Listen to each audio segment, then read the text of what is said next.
He was opening the champagne when the cork accidentally hit the chandelier, and the falling crystal shattered the glass of the dance floor. Unaware, people continued to dance wildly, completely oblivious to the cracks spreading beneath their feet. The resonance from the overload even caused the steel rivets to break free. Meanwhile, a mischievous child on the rooftop tossed a coin, which was sucked into the ventilation system by the high-altitude air current. After several rolls, it finally got stuck on the exhaust fan's blades. The fan's powerful force caused the blades to be ejected, and they hit the nearby gas pipe. The leaking gas rushed into the party hall through the ventilation system. Death had set all the conditions, and this shoddy building, finished 5 months early, was about to become their tomb.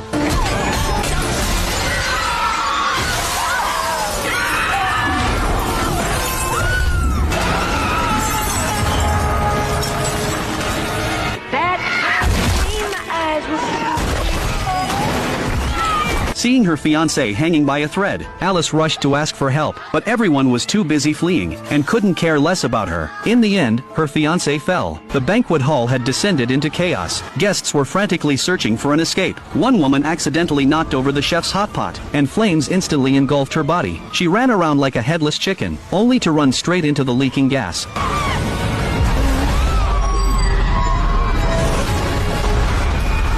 In the nick of time, the woman shoved her son into the trolley, but was consumed by the flames, turning to ash. What was once called the world's most luxurious restaurant had now become their lavish tomb. As the survivors were in panic, the waiter directed them to escape down the stairs. People rushed toward the exit. The mischievous child led the way without hesitation, but the shoddy construction was not without reason.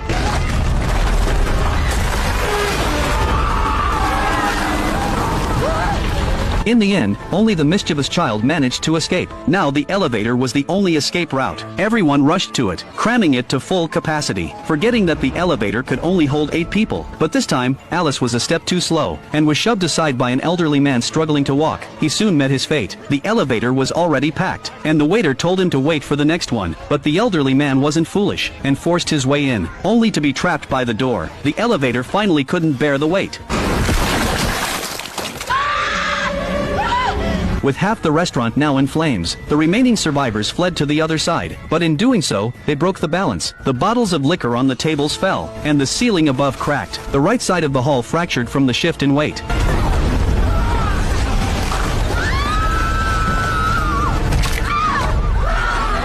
Luckily, Alice was close to the break, and once again narrowly escaped. She tried to reach out to save someone, but it was too late.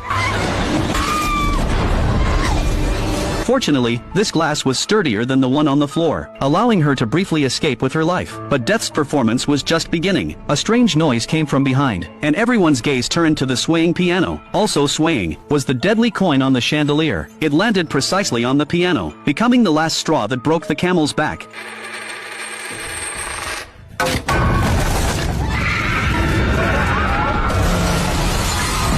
Ironically, only the mischievous child survived. With the building collapsing under the weight of thousands of tons of shoddy construction, Alice became the sole survivor, but now trapped hundreds of meters in the air. Death was only a matter of time. At that moment, the boy who had been locked in the metal cabinet by his mother emerged. Alice then realized she was not alone. Though hope was lost, she rushed to save the boy. Before the other half of the hall collapsed, the two jumped together. The shattered debris turned the ground into a hellish pit, and Alice's engagement ring got caught between 2 steel rods on the stone wall. They were suspended in mid-air. Their combined weight soon made Alice's finger snap.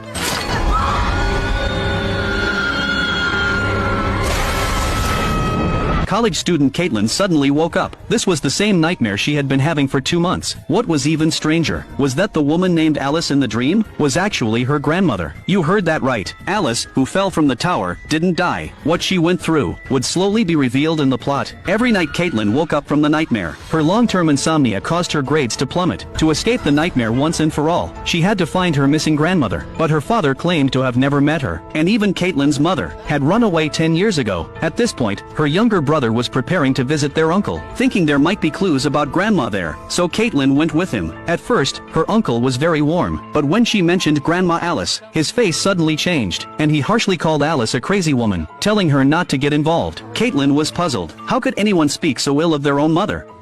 After our father died, Iris just snapped. She wouldn't let us go to school. She locked us inside the house. She obsessed about all the horrific ways we could die. And the state came in and they took your mother and I away from her. But it didn't end there. She tracked us all through foster care. And when the kids were born, she started sending us these horrible letters that were full of obituaries and these disturbing pictures of dead bodies. We had to move so she couldn't contact us anymore. Caitlin wanted to see those photos, but her uncle didn't want to say anymore. So, she turned to her aunt for help. After some persuasion, her aunt finally relented and told her the letters from Grandma were hidden in a drawer in the dining room. Opening the box, there was a photo of Grandma Alice with Grandpa, with the background being the same Sky restaurant in her dream. This proved it wasn't a dream. Following the address on the envelope, Caitlin drove to Grandma's house. Everything about the place was strange. The roof was covered in sharp spikes, and the yard was surrounded by roadblocks made of branches. It was less of a home, and more like a doomsday fortress. But from the moment she stepped in, death had already begun its plan. Shut the door. Quick, quick! When Grandma learned Caitlin's reason for coming, her eyes widened, because not only was it Caitlin's nightmare, but also her own premonition. It turns out that before the accident occurred, Alice had already sensed the disaster was coming. Looking at the mischievous child by her side, and her boyfriend proposing to her, everything was exactly as it had been in her vision. She immediately realized this wasn't a hallucination. Everyone's going to die. The whole building is going to come down. Are you serious? The penny. Seeing the mischievous child about to throw the coin, Alice quickly rushed forward, grabbed the coin from his hand, and ran downstairs. Using a pot lid, she smothered the chef's flame. At this moment, cracks on the glass quickly spread. Alice immediately ran to the stage, and shouted at everyone to evacuate, or the glass beneath their feet would shatter at any moment. At first, the security guards thought she was crazy, but when they saw the cracks beneath their feet, they all left the scene. However, the disaster did not end there. Alice's intervention saved the people who should have died, and in the following years, death slowly took away the survivors of that night, including Alice's husband. From that point on, she never let her 2 children go outside, and spent all her time researching strange ways to die. Her house was a refuge she built herself. Alice had hidden for 30 years, and had already learned to predict death's every move. She could even sense its presence, but death could do nothing to her. So it gave her cancer 2 months ago, and it just so happened that Caitlin started having recurring nightmares around the same time. Alice concluded her granddaughter had inherited her premonition, but when Alice turned around, she accidentally touched a magnifying glass. The focused sunlight reflected onto a metal plate, and precisely hit the rope beside it. At the bottom of the rope hung a flower pot. I see you, you fuck. Years of survival experience made Alice alert in an instant. No potential danger could escape her eyes. She summarized all her experiences into a notebook, hoping Caitlin would stay to learn, because once she died, death would come for her family. These absurd words terrified Caitlin. Her uncle was right. Grandma was indeed crazy. She was about to leave, but Alice quickly said, "At least take the notebook." But Caitlin ran out the door. Alice wanted to chase after her, but when she reached the door, she suddenly stopped. Looking at the ominous wind outside, she quickly realized death had set a trap outside. If she stepped out, she would surely die. But to protect the last bloodline of her family, she still stepped out. After all, her time was running out. She held back her fear, and shoved the notebook into Caitlin's arms. You still don't believe me? Step back. What? Seeing is believing.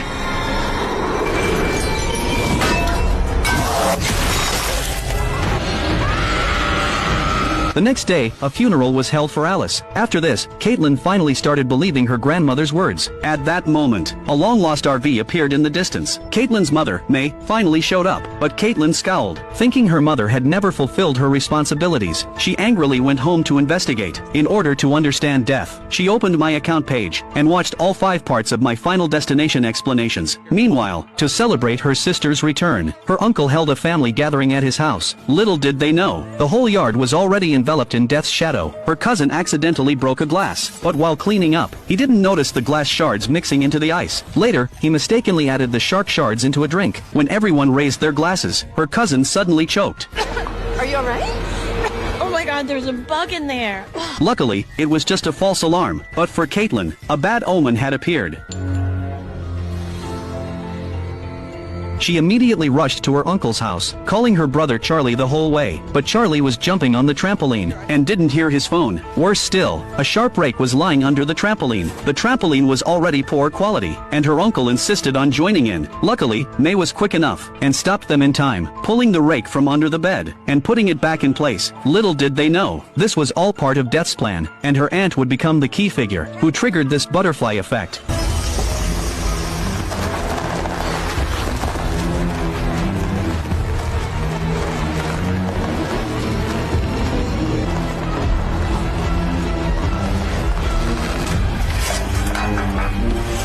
Just then, Caitlin arrived on the scene and began to survey the dangers around her, but it was still too late. Now the whole family's here! Ah! Yeah, I'm okay. All right. Oh, good. Ow! Oh! Ow! I'm okay. It's okay. Ow. All right.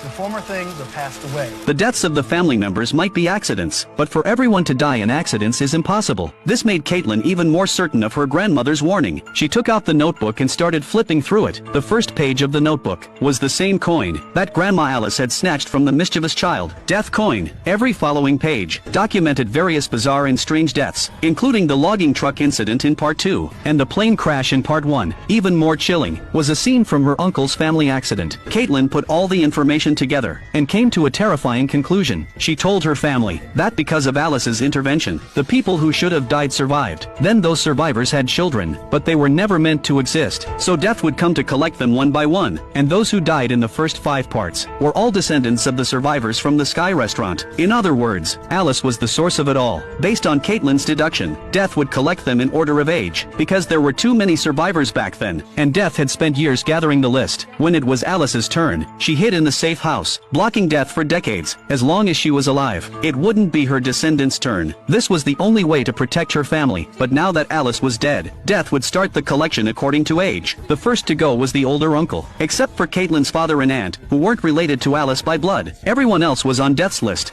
Makes its way down each branch by age.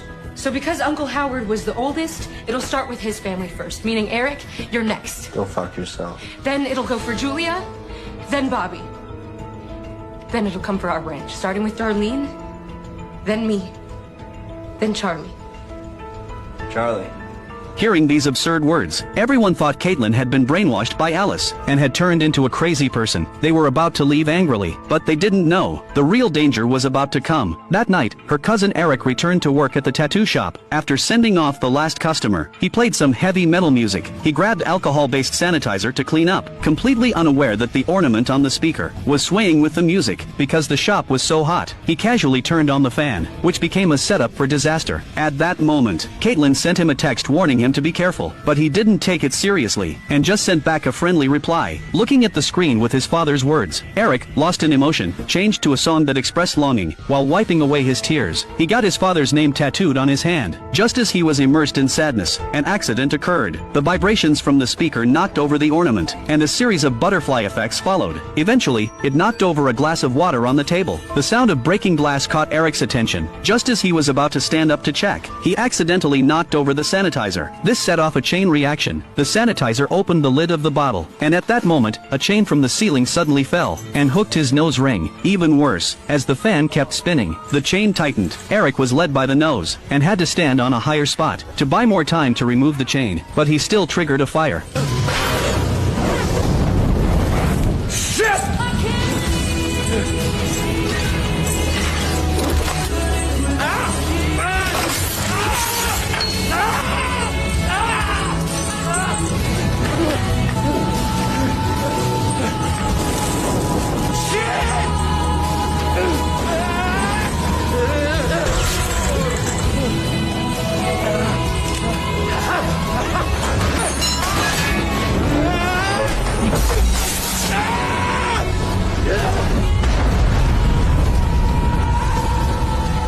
The next morning, Caitlin couldn't shake off her worries about her cousin. She drove to his house, but Charlie received news about the fire at the tattoo shop. As Caitlin lost focus for a second, she accidentally ran into a pedestrian. Ow! What? You trying to kill me? Eric? Unexpectedly, Eric was unscathed. Caitlin was puzzled. Why did death spare him? Yeah, firefighters said I was lucky as fuck that I was wearing that leather jacket. Barely got burned. Eric thought Caitlin was overreacting. How could death exist in this world? But just as he finished speaking, Crazy. though it was a false alarm, Caitlin felt more and more that danger was lurking everywhere. The tools for trimming branches by the roadside, and the soccer ball